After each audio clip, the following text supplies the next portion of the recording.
Man. All right. Well, I appreciate it. We are live. Welcome to Big Scott 35. Let them have it. Skynet. Hashtag done it. Skynet. Hashtag. Today, I'm going to let Netsman introduce the guy we have today. He was really into getting him here with us. I'm happy to get here. I was happy to learn more about him. Since I found out a few weeks ago that Natsman was talking to him, followed him, but you know how it is. You got so many people in this community. You tend to go down rabbit holes, and that was a rabbit hole. So Natsman, introduce us. Hey everybody, this is the one, the only famous Retro Hoops, aka Omar.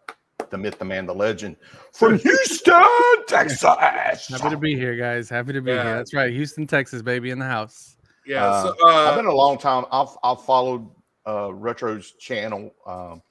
He's given shout outs before. He's very good about interacting with his fans, his folks that are that follow him, his followers that are in the videos. Very responsive. So keep that in mind on chat. You know, he's going to respond. He's able to see chat, so we'll be pulling stuff out of chat. 3D. But thank you for finally making it. Appreciate that, man. Thank you. He's been a subscriber since early 2021. That's an OG right there. Yeah, he just started a channel a few weeks ago. Got some very good stuff on. I've been pointing people his way. I was one of them. I might get him on here to talk some non-sports. If I can unsee this one, Carlisle's one of the funniest guys on here. He cracks us up every week. Some things that are a little different. Ground rules, I don't have really any. Just don't show any body parts that we don't want to see, and we go from there. So. Fair enough. Fair enough. Yeah, no, happy to be here, guys. I appreciate y'all reaching out, and like I said, you know, I've been in conversations with Natsman before, so it's all good, man. I'm happy to jump on and hang out for a bit, and you guys caught me at a good time because it's like right in between football games and the primetime game, so it's stuff, so that's what I want to tell everybody. Sorry we came on a little earlier than usual. I'm a diehard Mets fan, and the timing just kind of game comes on at 7:20, and I couldn't have my tonight. Rest assured, y'all, we're getting off of here on time tonight. So you know, I can't divide my attention that way tonight because tonight's game is do or die for them. Well, not do or we go a long way into the playoffs. So big night for baseball. And I know Omar, you said you're not I've heard when I was listening to your last podcast with JD, you said you're not a big baseball fan. No.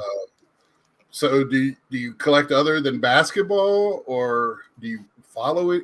I guess you said you're watching football today. Yeah. So. Yeah, I watched my my Texans.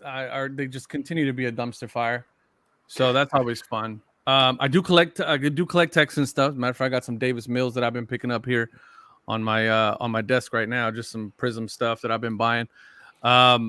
If I had to describe like how I collect, I would say I'm primarily a hometown collector.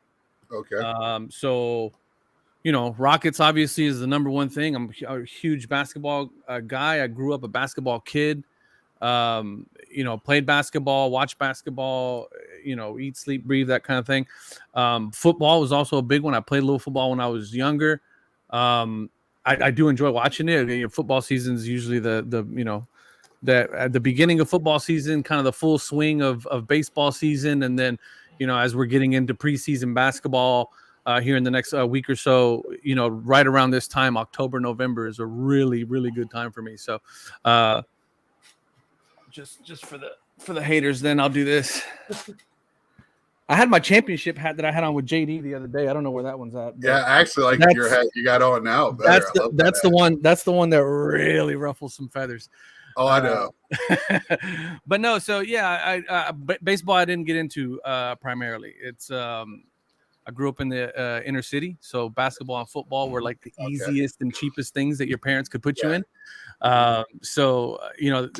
That's just how I grew up, and I love basketball my entire life. So that's primarily what I am, is a basketball collector. But if you look through the boxes that I have of cards, there's a lot of football in there, obviously. When we didn't have a team here in Houston for a couple of years there, I was a big Ravens fan. So I was a big Ray Lewis fan. Even as they went along in the years, a big defensive guy. So like T Suggs and Haloti Nada, like the defensive line of the Ravens was always I love that side of the ball. I'm a big on the defensive side, obviously quarterbacks and stuff like that. But I played linebacker, so for me, linebackers and defensive linemen were always guys that I watched. And then when we got JJ Watt here in Houston, that was a big thing. So I collect a lot of JJ Watt stuff. Just anything like that. So when it comes to collecting, it's either Houston Rockets, it's either Houston Texans, and then I've recently got into Houston Astros stuff. PC and Yordan Alvarez. And Nice PC. yeah, that dude is. And I was telling, and I've told this story before a couple of times on my channel and in a couple other places. I didn't really understand like the size of that man until I saw him in person at an airport. And when and I was already kind of like back in the swing of collecting. But when I saw that man in person, I was like, listen, it's one of those things where it's like, no matter what, I mean, he's with the Astros right now, so everybody hates us, which is cool. But at some point, that man is just going to end up being just a home run machine, just by the pure size of it. I was just completely taken away by the pure size of him. And I grew up around, when the Astros were playing, it was Bagwell, it was Keminetti. I mean, these were big guys as well. Nothing like what Yordan was. And when I saw him, I was just completely blown away by his size and how big he was. And I was like, you know what? I've been wanting to start picking up a little baseball here and there. And that just kind of honed in my PC for baseball. And Yordan wasn't in that group that everybody hates either. So no, he wasn't. That's right. Yeah, you're absolutely correct. Yeah, he came in after the fact. But the stink, he was the only guy that was not booed at spring training. Because the Astros and the Nats share a facility at West Palm Beach. In Florida, And me and my wife went down there that spring training following the scandal. Oh, really? And Yordan he was the only. These poor bastards from Single A were getting booed. He came out there and they didn't boo. Everybody was applauding. They might have been scared to boo him. Well, so the thing is that when I first decided to like get into the PC with him, which was at the end of last season, the stink of the Astros overall on the card prices was there, and it just by association, his cards were really cheap, and so I was able to pick up a lot of really cheap, underappreciated, SGC 10 slabs, PSA 10 slabs, a lot of Topps Chrome color and stuff like that, and so I got a pretty healthy PC going of him right now, and so that's been fun. And then recently here, I got into F1 about 6 months ago. Of course, my boy Checo won today in Singapore, and he's from Mexico. I'm from Mexico, so it's just countrymen kind of thing. And it's been pretty dope watching him and just kind of falling in love with a new sport from the beginning, because I'm a car guy by DNA anyway, right? And so it just even my wife, as I was kind of getting into F1, she was like, I don't know how you didn't get into this sooner. The competition side of it plus the car side of it. She's like, I just don't know how you didn't, how you weren't already enthralled in this to begin with. How did you get into that? Did you watch the Netflix deal or something? No. Or? So I have a cousin of mine we're all, I was born in Mexico. He was born in Mexico as well. And he started following Checo about a year ago or a year and a half ago. Shout out to my cousin Roger. He had been following his career. And then, Checo had one big win when he was with Point India, the Indian racing team, where he went from like dead last to win like the Grand Prix, and so he kind of rose to fame during that point, and he really kind of picked up his career from there. Well, my cousin had been following him for a little bit, and he's like, "Hey man, I'm telling you, you got to check this guy out." And I'm like, "Yeah, I don't really get into racing; it's not really my thing." And he goes, "Do me a favor, watch maybe the first 3 or 4 episodes of the Netflix series." That's what everybody's saying. Hey man, I'm telling you, I did that, and I binge watched the entire thing. and which if you do that, it'll get you up to speed on everything. And then from there, it just went nuts. Right. Yeah. So I've been picking up a lot of top told me about F1 stuff and Checo stuff, and I have a couple other drivers that I really follow that I really like. The thing about that, it's basically like watching Hard Knocks. You guys ever watch Hard Knocks? Mhm. Yeah. It's like Hard Knocks for F1. Oh, okay. And All right. but it's so much more dramatic, because you're actually watching the so Hard Knocks takes you through the preseason up Right. until the season starts. The F1 series takes you through the whole season. Oh, And okay. so all the drama behind the scenes of the drivers and the teams and the money and the billionaires that own the teams, and it's one big soap opera. And I fell in love with it, man. It was great. And so been picking up a lot of that kind of stuff too. So I'm just a big degenerate collector. I have a lot of Funko Pop stuff all over. I mean, like I tell people all the time, this little corner that you guys see here is maybe 25% of this entire room that I'm in, that has pretty much every wall covered with, if it's not football, it's Chevy. If it's not Chevy, it's comic book stuff. If it's not comic book stuff, it's I got all kinds of stuff everywhere, man. So I'm a complete maniac when it comes to that's awesome, because I see the hand back there. the Thanos. Yeah. So and then one, before you change things around, you can see some other stuff in your room. Yeah. I knew you did. Well, you at least had some interest in non-sport. What I've been doing today, I haven't been living in this apartment for about 3 or 4 months, and I finally decided to start pulling. I moved from a house that had a complete finished basement to an apartment. So I'm trying to get stuff out and organized. Right. And I don't know how many pop figures I have. Yeah. And it's hard. Yeah, it's hard. I love my Star Wars. I'm a big Star Wars fan, man. I'm 50, so I'm sweet spot Star Wars. Yeah. All of them. So that. Yeah, you're OG Star Wars. Yeah, and I tell you the truth right now. Have you been to any shows here lately? Like So Dallas Card Show is the big one that's like Right. 3 hours up the road from me. So Right.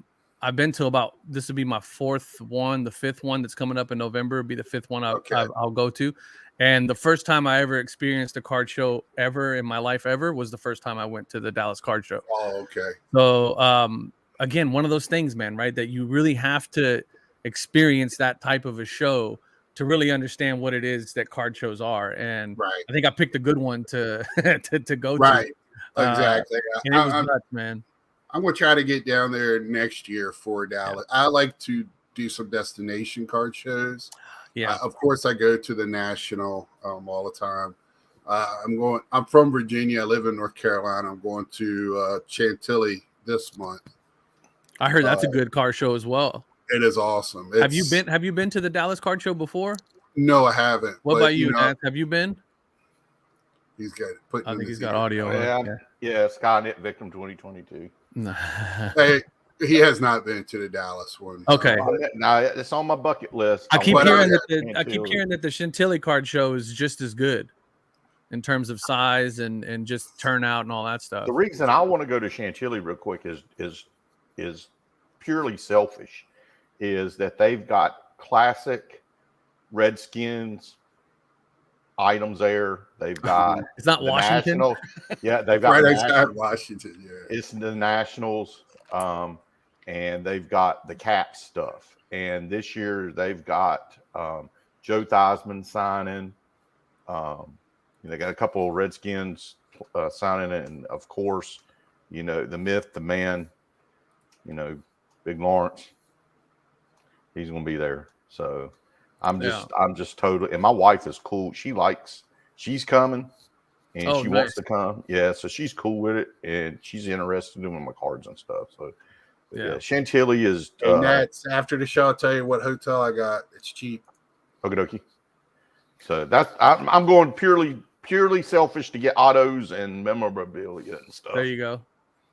Yeah, but I have been to a handful, and I want to go to a couple more. I've been to a couple of local shows here, little smaller local shows that they have here in Houston, but it's I've just gotten into like really that side of that side of collecting over the last maybe year and some change. So well, the reason reason why I asked is, one, I love card shows. Even if I don't buy anything, it's just great being in a large room with people like-minded. Yeah. His persona changes though, so just know that. do I get ultra focused all of a sudden and blinders on? I want to ask you, and I want to congratulate you as well with getting with Card Hedge. Yeah, thank you, man. Yeah. But being with them, I know you're keeping track of prices. Mm-hmm. Have you seen, like at shows, we're starting to see online prices starting to come down to acceptable, at least somewhat. I know with you in basketball and football, I feel bad for you guys trying to buy wax. Yeah, that is still bad.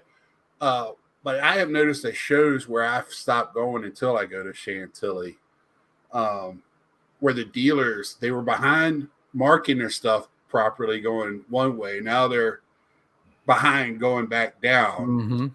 Have you noticed that as well? Yeah, definitely. Yeah, a lot of the tables that I went to this past show in Dallas was kind of the same situation, right? Where I was walking up to the table, pulling comps for something that was, clearly $40, $45 that the table had listed at $60, $65. Right. Maybe sometimes even up to $70. And I'm like, look, man, I like this card. I'd like to buy it, but you're at almost $20 more than comps. And some of them would be pretty cool, but let's take a look, because some of these, and admittedly, some of them will say, some of these prices are, still old prices. It's right. Or they'll tell me something like, I've had that card in that display for a couple months now, so it's probably come down. And they'll work with you, but others are just kind of really, they're like, I don't really care about comps. That sticker price is the sticker price, and you're just like, all right, fine, I'll walk away, right? But I think there's some of that element to it of prices just not getting updated on the cards, and maybe you got those dealers that are that do this for a living, right? And so I wouldn't imagine that they sit there and recomp every single card that they have, but you should have some leverage at some point, right? I think they're putting them in the boxes and saying they're value boxes and go, I'll just take it off at the end if you buy how many cards you get. Yeah, bundle deals were the best thing to do when I was up there in Dallas. Is getting maybe 3 or 4 cards and going, listen, you got about $200 here according to your stickers. Comps is somewhere like around $130. Work with me here. And then, once you start pulling out 3 or 4 slabs out of their cases, they tend to get a little bit more chatty at that point, right? Because I didn't see a lot of bundling. Well, I pulled 3 Griffies out at the last one here in Winston, and before I could even talk to the guy I already talked to him about some cards, so he kind of knew I had some sense. He already about cut it in half before I even said anything to him. 3 Griffey 90s inserts. So, but you didn't get any kind of breaks at Charlotte one, right? Only when I bought the bundle out of the box, the guy cut. Yeah, for the charity, right? Yeah, but when I looked at those 2 purple Bowman prospect cards, not even first card, whatever, chrome purples, that guy was like 3 times more the price than what they should have been. So where do you even start on that? You just say, okay, thanks, just kind of walk away. So. Yeah, I know. One of the things I noticed was that they were either very willing to deal or completely not at all, right? I mean, like they're like, hey man, it is what it is, like that's the sticker or whatever. They might take $10 or $5 off the sticker depending on the price, but not really a whole lot of movement. You really kind of had to work for it. You had to bundle a few things, and it's just, I kind of felt like it was just a mood that you caught them in, right? I typically go Fridays and Saturdays. I hear that if you're there on Sunday, they're more willing to deal, obviously, but and then I have yet to be there on a Thursday, which I hear is another good day. This is a good question for you, Omar. Dealer current backup price guide. Ridiculous on 91 Harold Baines, which is at $50. Why so expensive? That is a horrible question for me, because who is Harold Baines? All right, so I can give my 2 cents, and then you. I'm thinking Beckett, the whole Beckett price. Yeah, so Beckett is behind times to begin with. Oh yeah. they're already when they come out with their monthly one, they're 2 months behind Yeah. Better the balls. comps were. So I don't even know why Beckett even prints stuff. If they did, they almost should just print the top stuff on their website and try to keep up with it on a weekly basis.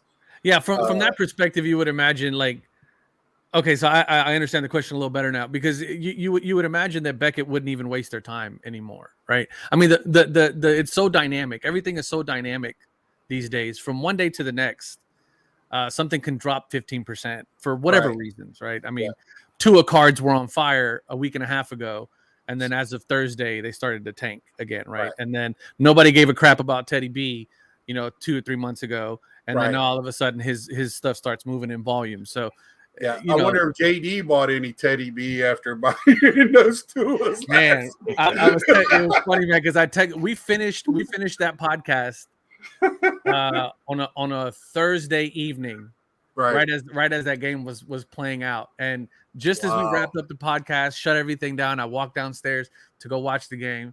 And like no more than 5 minutes later, boom, my boy Tua is out there, knocked out on his back. I mean, I was so bad. And I text JD. I go, damn it, JD.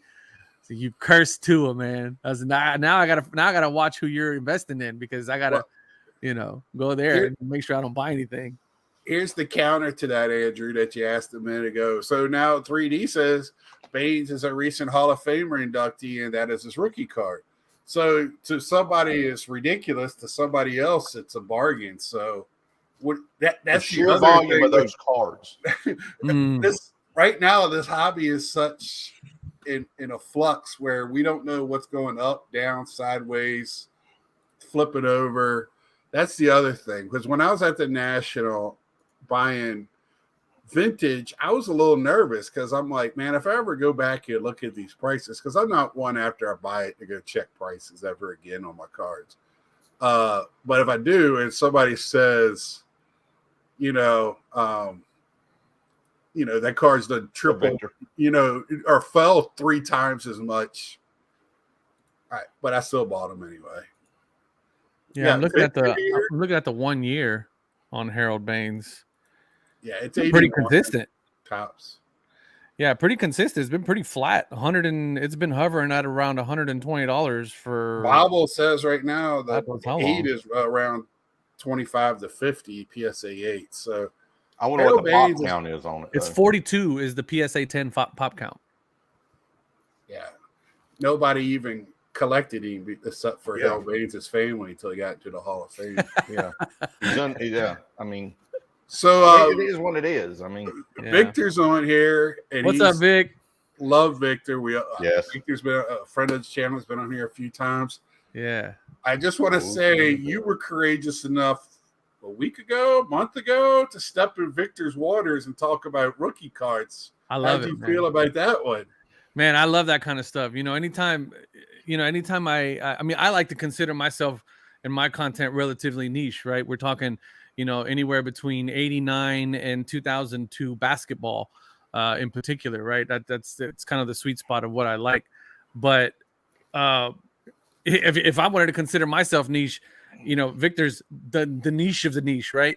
Not only just doing, baseball, but specifically rookie cards.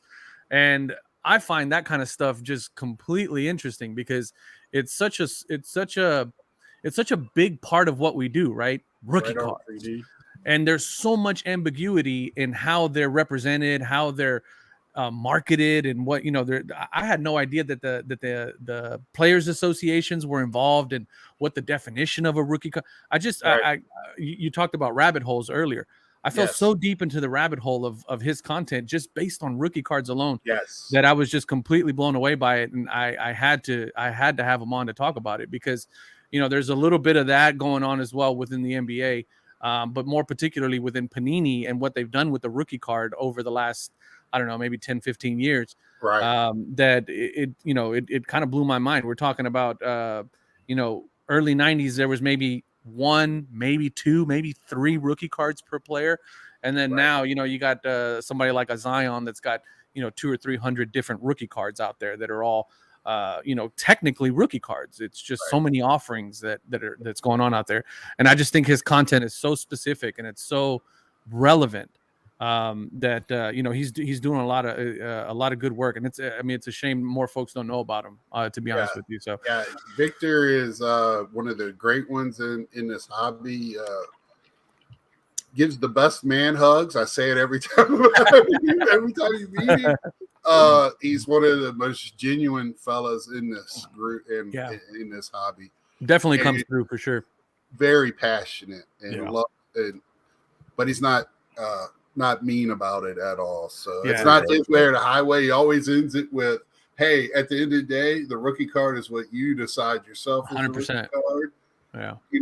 Even though the hobby might not agree with you, so he has that understanding. And I think at the time that I had him on, it was this new resurgence of the star, the 84 star Jordan conversation popped up again, where now PSA was starting to grade them, and then kind of this whole debate whether like which one's the rookie card, the 84 star or 86 Fleer.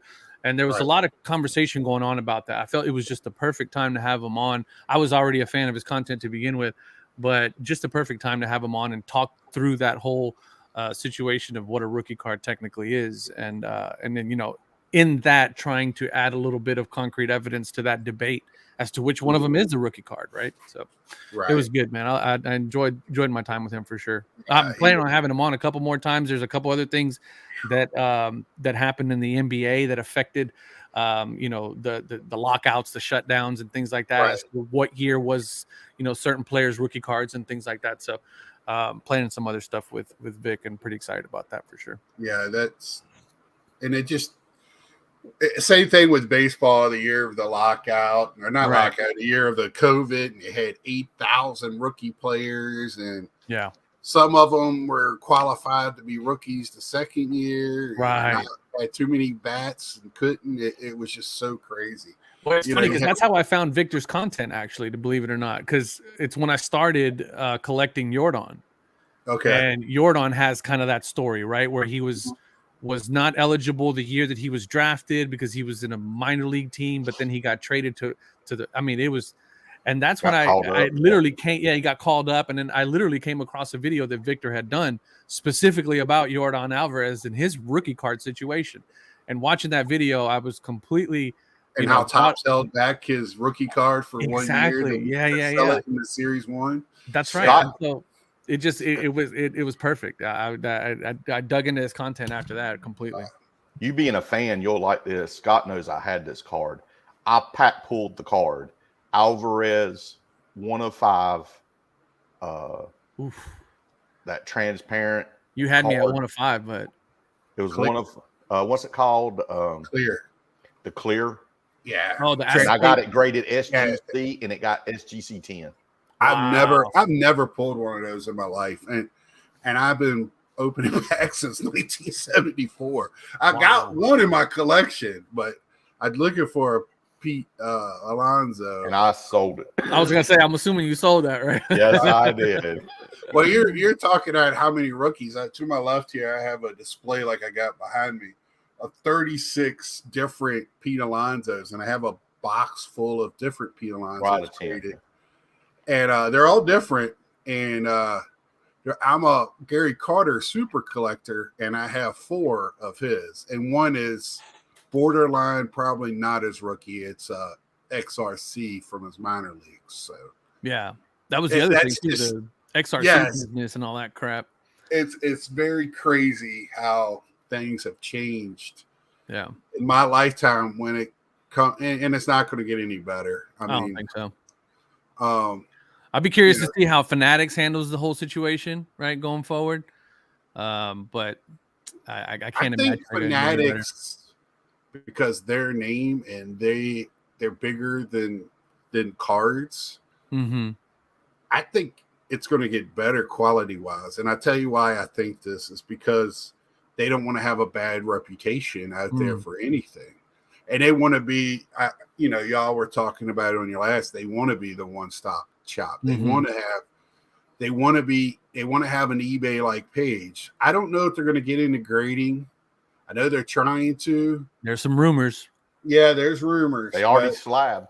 I know they slab, but you know, I think they just want to be the everything, and they've already cut out a couple of the you know, supply chain. Big distributors.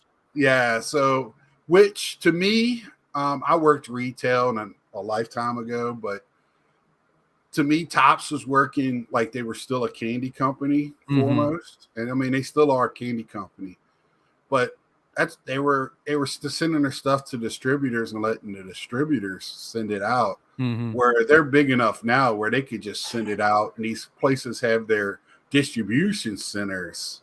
Look who was running Tops, though, y'all. Look who was running Tops. This man destroyed Disney. Yeah. He destroyed Disney. He got Mickey and Minnie and Donald, and even Goofy, I think, was on the bandwagon. Ran his ass out of town like Frankenstein. And Tops hired him and thought he was going to do something. Look what he did to the company. He ran it to the ground. I didn't know Mike Trout had 110 even in 2011. I mean, because his first card was the update. Mike Trout 110. What's that? Oh, 110. Oh, my God. Variation. Mel has 1,100. I'm looking forward to Tops hopefully doing football, taking football back. I'm waiting for. I mean, now we're talking. You know, with Tops and they're talking about Panini buying out. Getting bought out by Fanatics as well. But I mean, Tops basketball is going to be ridiculous. Tops Chrome basketball, like the Tops finest basketball. They can name whatever price they want, and people are going to buy. People are going to buy. I know I'd buy football. I know when I heard somebody is supposed to be in the know on these channels said that Tops has to rebrand their basketball and football stuff because people won't know it. I went, do what? No. Like even little kids will know just because it says Tops.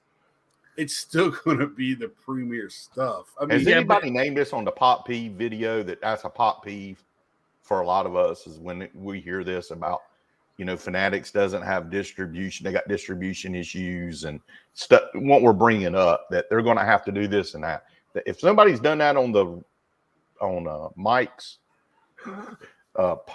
peeve for the hobby, somebody mention that because I know I will. That's a pet peeve. It's just people saying this peeve. And that. Yeah, the pet peeve. Yeah, I thought about it, but I was like, I did a pet peeve one and I kind of stayed away from that because I think it's gonna be at first. It's gonna be very rocky, just like anything else when it starts. Yeah, because they're gonna have so much, and they're gonna try to figure out which product they want to sell. Yeah, it's gonna be, and then everybody has their favorites. So you're gonna have a lot of younger people wanting a Panini product. Yeah, a lot of us old heads are gonna want the top stuff. Top product, yeah. Yeah, and then they're gonna have to fight that. It just, the further they get away from whenever they take over, finally, the better off. Yeah, I think that's why it's important that they made the announcements. What was it last year when they acquired all the licenses, right?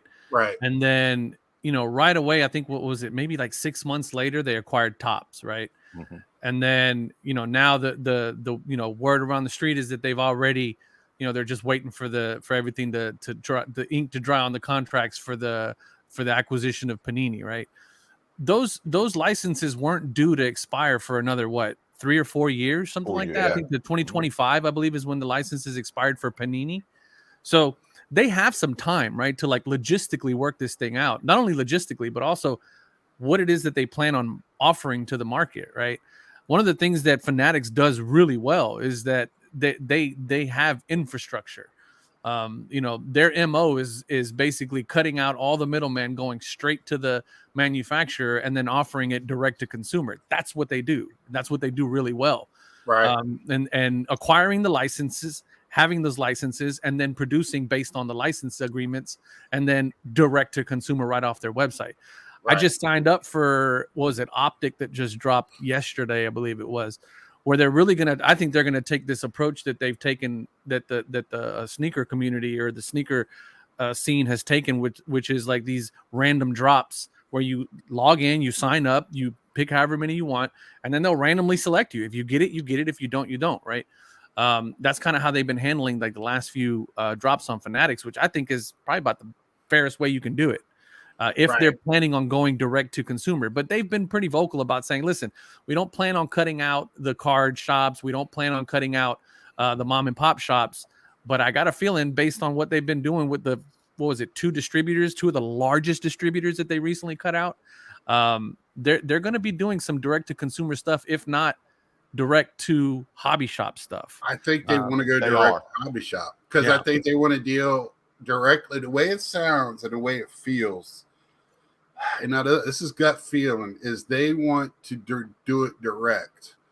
Have the hobby shop sign up with them, fill out the paperwork and all that It's a stuff, process they're doing. and be legit and work with. Now the two distributors they cut out are the two distributors that everybody knows was holding product back, selling it to the hobby shops at the original price, but going, oh, you want 40 boxes? I got 8 boxes. Right. And then the day it releases, oh, I found the other 32. I got some but more. It's at 3 times the price. Yeah. That's that or market not, rate. or not letting them Right. sell it on release date too. Two quick Right. things.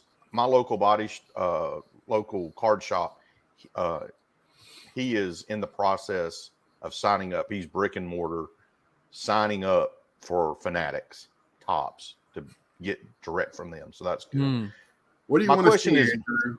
My one question is for you, Omar, with your background, do you really think that Fanatics is going to keep Panini America as a licensed product that with their name on it? I know they'll hold the license, they'll buy them out, they'll hold them, buy them out, hold the license and stuff, but it's going to be named something that Panini America, it's gone. Do you think that'll happen? You think they're still going to print under that? Well, so Auspice? from what I understand, and this kind of goes back to the way that they're actually trying to acquire Panini, right? From what I understand is that they didn't necessarily go to Panini and go, hey, here's the deal, but it's a good deal. Let's make something happen here. From what I understand, they went to the printer They're and squeezing. bought the printer and was like, okay, Panini, what's your move?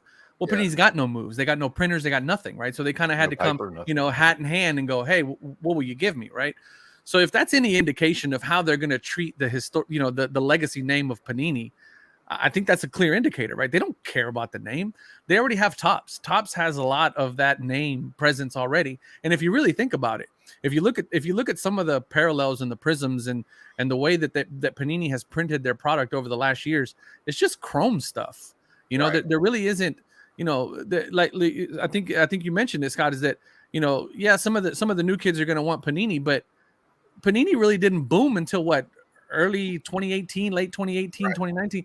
Prism was on when- the shelf forever. Exactly. I was buying, so I got back into it like 2017, 2018. I was buying Prism off the shelf, grabbing 1 or 2 cello packs off the peg. I mean, it was there for the taking. Right. So, this idea that Panini has this humongous following of people is not necessarily the most like accurate thing. I think No. it's been bolstered by what's happened over the last couple of years, but Panini's name really isn't that strong. The Panini America name really isn't that strong. It's strong internationally from a soccer standpoint, right? Because everybody understands the connections with the World Cup and all that stuff, the stickers and all that. So internationally, there's some clout there, but I really don't think that they're really going to hold that much when it comes time to decide what products are we going to keep, what names are we going to keep. Is it Topps or is it going to be They just Panini? want to write to football and basketball before Yeah. the time ends. Thank you. And it's always been the conversation that Panini is doing way too many products, Yeah. right? They just release way too many products. And their products just has been subpar over the last couple of years, even before this whole situation came up, where the their clock was running quality out on their control. licenses. Oh, Jeez. quality control's been horrible, absolutely Yeah. horrible. I mean, even And before you made the this. joke on y'all's last one about the game worn stuff and that stuff. yeah. It's been really bad. Yeah, it's insane. Now Bobbles makes a great point. He the lower end stuff's going to get printed. I don't have a problem with that. Printing, if they keep Topps, the main flagship Topps for baseball, and they're still printing it 4 years later, I don't care. you know. Mm. But you got to keep some of the hobby stuff, hobby only, as a low. You know, if you're going to charge Price that point. much, Yeah. you know, if you're going to go to a high price point, you better have a low amount of them. And I buy stuff direct from Tops, like their Tops Now stuff and things like Right. that. You know, I have cards that have not even 1,000 card counts, and people just don't realize it. And you know, Yeah. you're still not in high demand, but unless you're another player collector or something like that. Yeah, I mean, another thing too, if you think about it, I mean, name me one Panini product that you would really like for them to keep that was a homegrown Panini product. It's going to be tough, right? Because you got Donruss, which was Donruss before right. Panini ever came around. Then you got Donruss Optic, which was I really do Donruss like before it Donruss came Optic. around. I love Yeah. Optic, but again, it's still Donruss, right? It was never a homegrown Panini product. It's still got the Donruss name. And then, I mean, maybe Prism and See, Select. I like I would Select. I like Select better than Prism. So do I. I mean, and even given the fact that they killed it recently with the whole retail offering, but right. still, I mean, it's an amazing product. Though, besides Panini, but Prism and Optic, I mean, Prism and Select. What am I keeping? Recon? Like, Right. you know, And I don't even know if they'll keep. Why keep Prism other than because if you have Topps Chrome, yeah.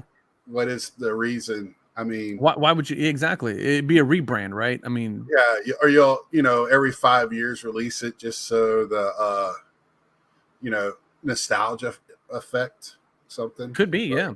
I mean, like Hoops, for example, that is my favorite product of all time, NBA Hoops. Right. So, you know, that is not a homegrown Panini product, Right. That's a legacy product, right? So, right. yeah, keep that, right? But it's no longer Panini Hoops. It's, you know, whatever Hoops you want to call it, whatever Fleer Hoops or whatever. But there really isn't a whole lot of homegrown Panini products that you would say that is groundbreaking. We have to keep that. It has a following, a legacy. I mean, football, what are you going to say? Excalibur? Like, right. You know, like there's nothing really in terms of how what you would keep, right? Yeah. And I mean, even now Topps doubles up way too much. I mean, I know you don't collect baseball too much, but I mean, me and Natsman talked about it before. You don't really need Gypsy Queen and Allen and Ginter. You don't need, you know, they're both the same thing. It's just, you know, different. I've always liked Gypsy Queen. I've never bought a pack of. I've never bought any product, but just artistically, I like just for the same reasons that I like Panini. It's not Crown Royal. It's the other one. The where they have the really artistic ones. God, it's slipping my mind right now. Oh, Diamond Kings. Oh, that's baseball. Okay, but it's the basketball equivalent. The Great Iron Kings is football, and is it Court Kings? Court Kings. There you go. Court Kings. Is it Court Kings? It's something like that. I don't do basketball at all. Yeah, now I'm trying to remember. I'll buy Virginia singles. That's about it. So Barkley, is National Treasures considered homegrown? Panini for basketball. Is it? I have no idea. I've never seen it before. We got somebody asking a question up for you. Omar, how long before you revamp the wall and happen to the front angle? Yeah, so I remember that video. So yeah, so I switched the camera to the front facing camera, kind of like what you guys got there, but the lighting was really hard to get the lighting right. Right. And then as I was doing that, you know, I took everything down off the wall because I was going to reposition everything.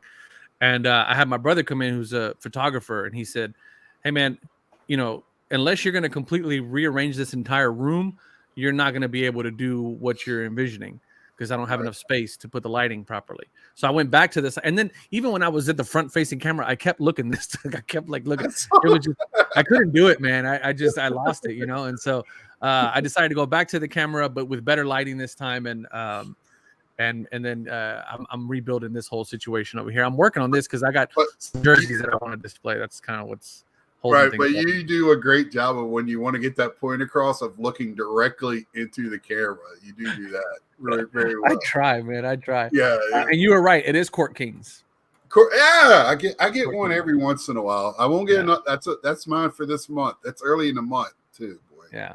Court Kings is I love Court Kings for the artistic piece of it, for the same reason that I like Right. Gypsy Queen. I think Gypsy, was it Gypsy Queen or Gypsy Kings or whatever. Right. It's good. I don't know, just good looking card. You know, I like a good looking card. Oh, so somebody here, this is 3D 80s kids. Omar, you used to have pretty low limit on what you would spend on any one card. Have you stretched that purchase for any purchases lately? So if my wife's watching, the answer is no. But no, so there's things that I'll, like, for example, I'm pursuing the Rainbow Chase for Akeem Olajuwon for the 2019-2020 Prism.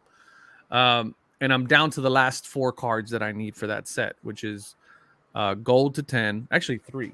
Sorry, it's only 3 that I'm missing. Gold to 10, black gold, and neon green. Black gold is to 5, neon green is to 5, and then gold is to 10. Those are I have about $100 limit per card. I don't like to spend more than $100 per card, just on stuff. That's just a general limit that I have. It allows me to kind of keep things relatively, cost effective to a certain extent. Mm-hmm. But in pursuit of something like that, right? If one of those cards was to become available, obviously I'll have my $100 consideration, but at the same time, I'm going to sell off some stuff to put together some money to make those plays. But in terms of like just, oh, hey, I like this card. Here's, $300 or $400 or $500. Right. That's still something that I don't do. I shy away from that. And I do so under the understanding that it's going to exclude me from a certain arena of collecting, and I'm okay with that. Yep. But I think just it really kind of sharpens my sword a little bit in terms of looking for those deals, trying to find the value and trying to find value. And another thing too is that I'm not really a big like condition snob. Like I'll take a PSA 8 in something if I really want it. Mm-hmm. And as you guys know, a PSA 8 will oftentimes yield you a 60% discount over a gem mint, right? And so at least, those are the types of things that I do. But yeah, I will stretch it from time to time given the situation, but I oftentimes will only allow myself to stretch if I've been able to liquidate some of the other things, which is why I still do a little bit of ripping here and there, because it allows you to stack up some of those things that, possibly for you don't have a lot of value, but for somebody else they might. Good trade bait, and it lets you stay a little liquid. JD said one of the things that I thought was really interesting. He said, I like to have my cards working for me at some point. So you make a good buy, stash it away, then, you can be liquid at times whenever you want to chase that one thing that's pretty big. So, yeah. Do you, when you go to buy those cards, because here's my rants here in the last few years, been on this a lot. I only will spend over my limit's 150 on somebody that's even like still in the league, like young in the league. And it has not like today, I will buy a Pujols, right? He we know he's a first ballot Hall of Famer. Yeah. So, but even with me trying to do the rainbow of Pete Alonso, it's tough. Right. Because now I'm in the low numbers. Right. But he's 5th year. He can get in a car accident, heaven forbid anybody, but we don't know. He can slip getting out of the shower, anything. And then I'm stuck with a lot of coasters. Coasters. That's a good one. Yeah. Right. I know that feeling. Yeah. So, I am really, I'm not shy. I just try to make sure, hey, what am I buying? And if one day I hit hard times, or whoever gets this, after me when I'm gone, if they don't bear it with me, is it going to be worth anything? Yeah. So, yeah. Because everything's got a price. Exactly. Yeah. Yeah. And then it goes back to like, how are you buying? Right. Because I like to buy things that I like. I mean, listen, I'll spend $50-$60 on a nice Mario Ellie autograph card, right? 90% of people don't give a crap about Mario Ellie. That card's never going to go up, and it's most likely going to go down.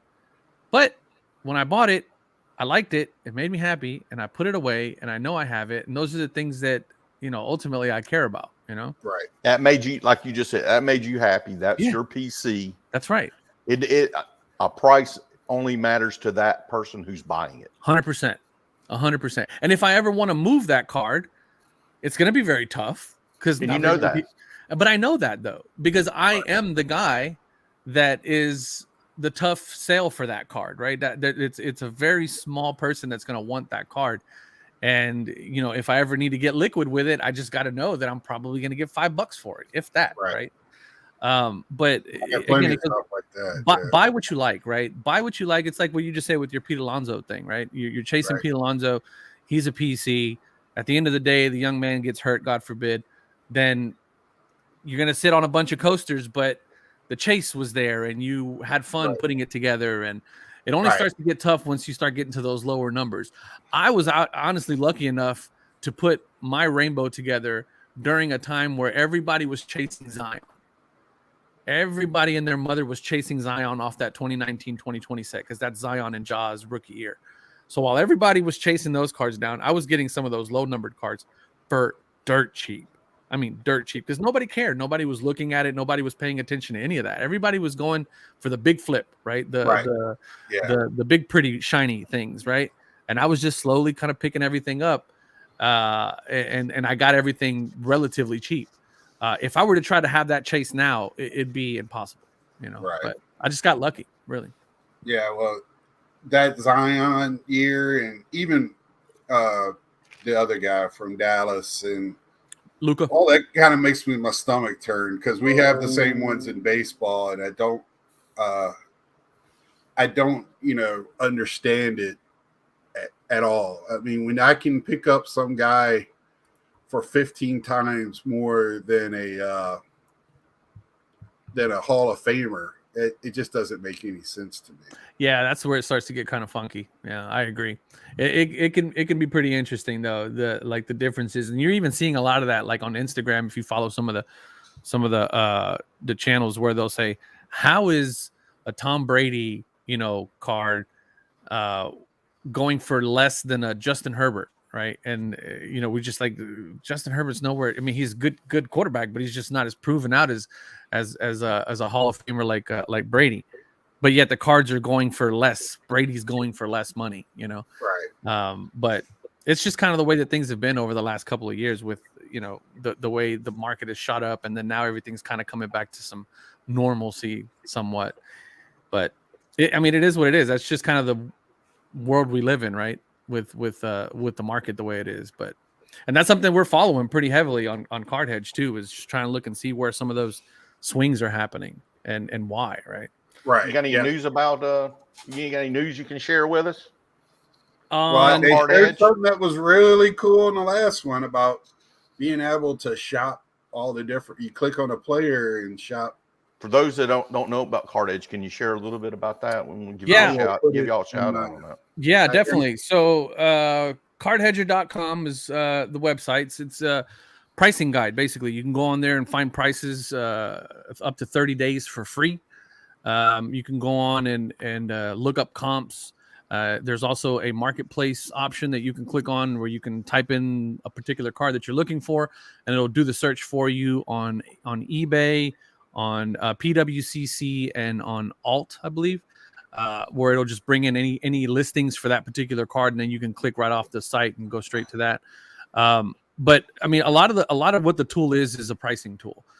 If you sign up for the monthly membership, you get a portfolio type setup where you can add your cards and follow and track your portfolio on what you've bought, values of it, whether it's going up or down according to the market or whatever.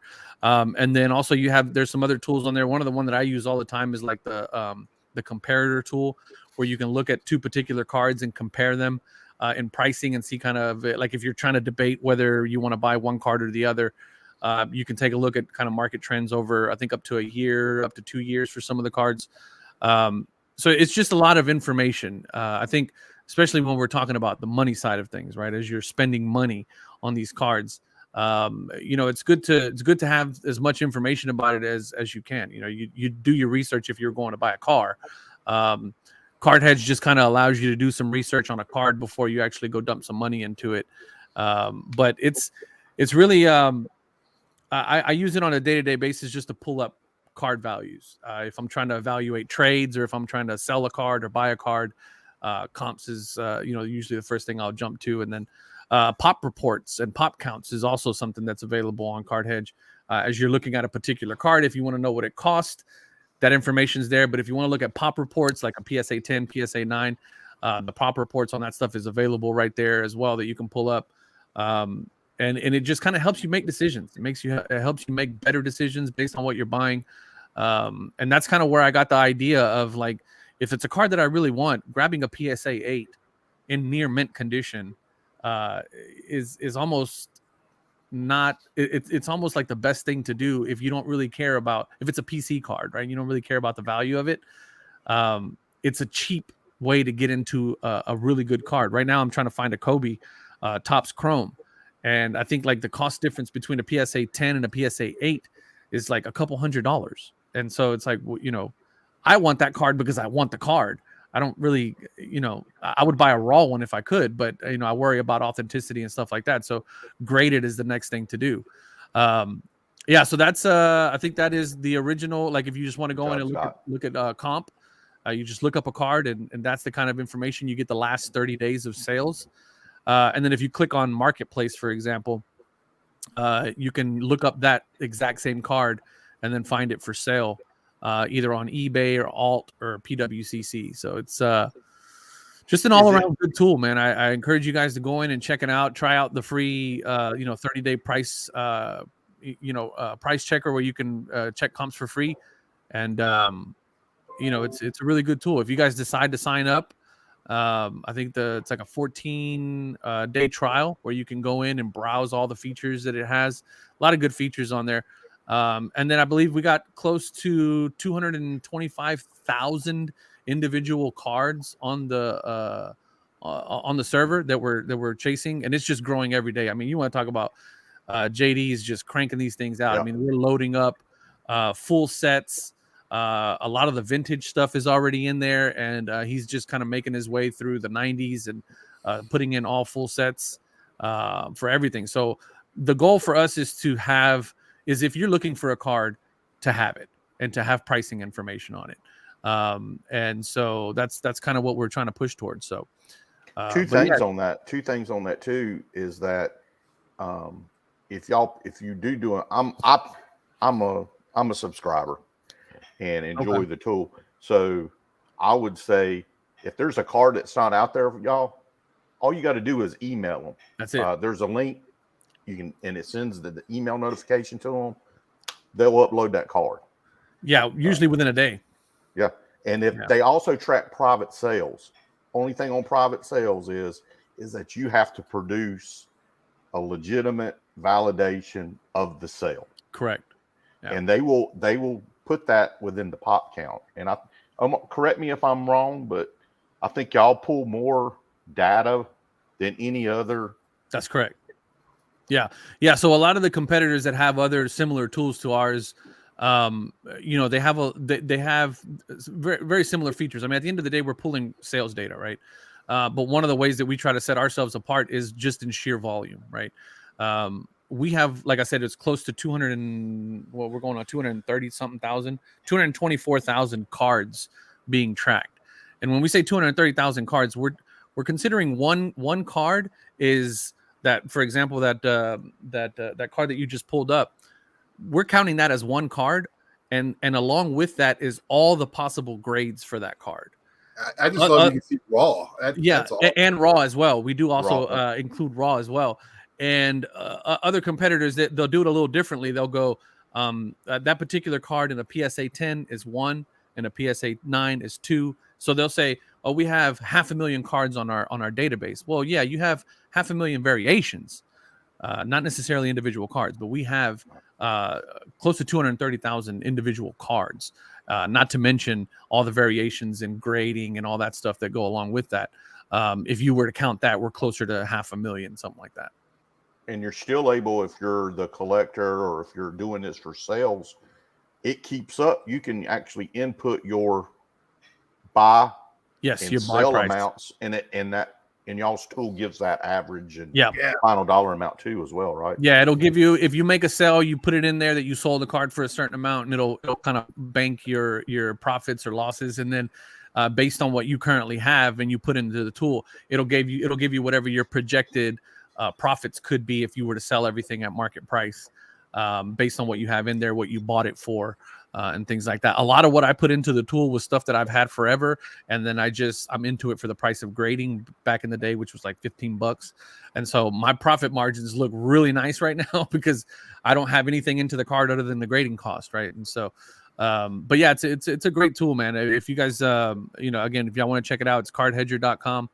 And you guys can look through all the tools and stuff like that. And again, if y'all want to sign up, it's I think I want to say it's a 14-day trial.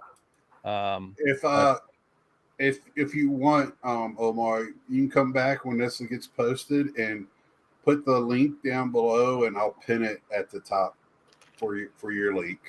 Yeah, so that way your link would be there. Okay, yeah, I'll do that. After this gets posted, if you come back and just somebody had a question about API. If we could hook up to it, we do have an API solution available. So if there's some other card companies or websites and things like that are offering a service where pricing information would be beneficial to their users, whatever the case may be, definitely reach out to either me or JD, and we'll put you in contact with our folks on that end. But yeah, we're working with a couple of big companies right now that we're looking to get plugged in with the data that we have, and that piece of it is another offering. It's obviously not like a retail side or end consumer thing, but we do offer that as well if you guys are interested in that piece of it. Yeah, I just like the fact that it gives you a very good trend. It's not just the last few sales, and right. I mean, it's I don't use those.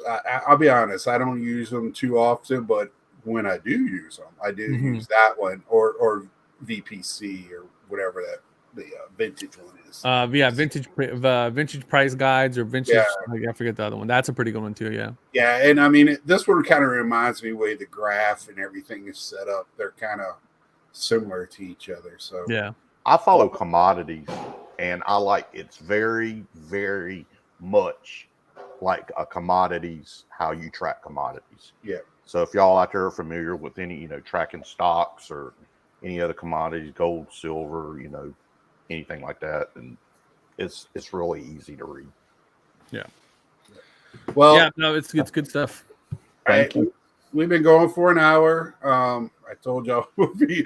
Yeah, we're getting off here, y'all. I don't ever want to hold a guest up more than I have to. Appreciate it, man. I would love to have you back on because we didn't even delve into one thing I wanted to, which was grading and grading companies. You have a lot of great opinions, and the way you go about them, you have the science to go behind your opinions on a lot of these cases. You just don't pull it right. Yeah, we need to have you back. Hey man, anytime, guys. This I is really a appreciate time for me, so it's good. Yeah, I have enjoyed it. If you haven't already watched Retro, it looks like most people have. And everybody who watches this later, Retro Hoops is where you can find him on the YouTubes. He's got now. I strongly advise to watch his new Card Hedger podcast, and also go and watch him on all the podcast links and subscribe to help him. Yeah, it's let me see, what are we listed at? The Card Hedge Podcast. So we're on Apple, Google, and Stitcher at the moment. We'll keep adding as we get along, but those are the two main ones that everybody's on anyway. So right, social media platforms, Facebook and Instagram. Yep. So mainly Instagram is where I'm at 90% of the time. So that's at Retro Hoop Breaks, and you follow Card Hedger at Card Hedger on Instagram as well. And then that's pretty much it. Oh, I have the Facebook group as well. It's I think it's 90s basketball is the Facebook group. I think I might have it listed as Retro Hoop Collectibles is the Facebook group. So you just search that, and there's some. I've been in there because of Natsman. He got me in there a long time ago. Yeah, it's just an extension of the channel, really. I like I talk a lot of shit on there too, so it's pretty good. Yeah, that's always fun to hear. I had one more question from Andrew. He's a dedicated watcher, so I'd like to get him. Is it Sports Card Pro? Are they a competitive company? Sports Card Pro. I've never heard of them. No. Is that like another pricing guide or? I'm sure. I know there's a couple now with the scan the card and all that stuff. So Sports Card Pro. Yeah, it looks to be kind of a lot of the same thing, but Right. And me and Scott, I'm gonna speak for Scott on this one. Thank you for the Orioles. That's kind of old school for us. you know it's funny. oh, I didn't even. Oh, nice. Nice. This is actually, and I, as much as I appreciate the compliment, Nat, but this is my son was on his little league team was Orioles, and I'm third base coach. So Okay. I got a ton of Orioles stuff, even though you have Trey Mancini on the Astros, Yeah, so that's true. if the Astros make it, I am rooting for Trey Mancini. There you go. Yes. I want him to get a ring so bad. That's another thing that I'd like to come back and talk to y'all about, because you guys are pretty baseball heavy, which is what is the general Astros hater gonna do when we win again? Well, Probably hang themselves. I am not one of them. They didn't do nothing nobody else don't do. I know you watch wrestling, and I'm an Eddie Guerrero fan. Oh, I so love if Eddie you Guerrero. ain't cheating, you ain't trying. That's right. You ain't Yeah, I was a cheating, big you ain't Conan trying. fan. What's that? I was a big Conan fan. Okay, yeah. Viva la raza. That's I probably said that all wrong, but Nope, right on. okay. But hey, and also Razor Ramon. Everybody hates the bad guy. That's right. So there we go. We got them all out there. All right. Until next time, please like, share, leave a comment. We'll have Retro Hoops back on again with any questions.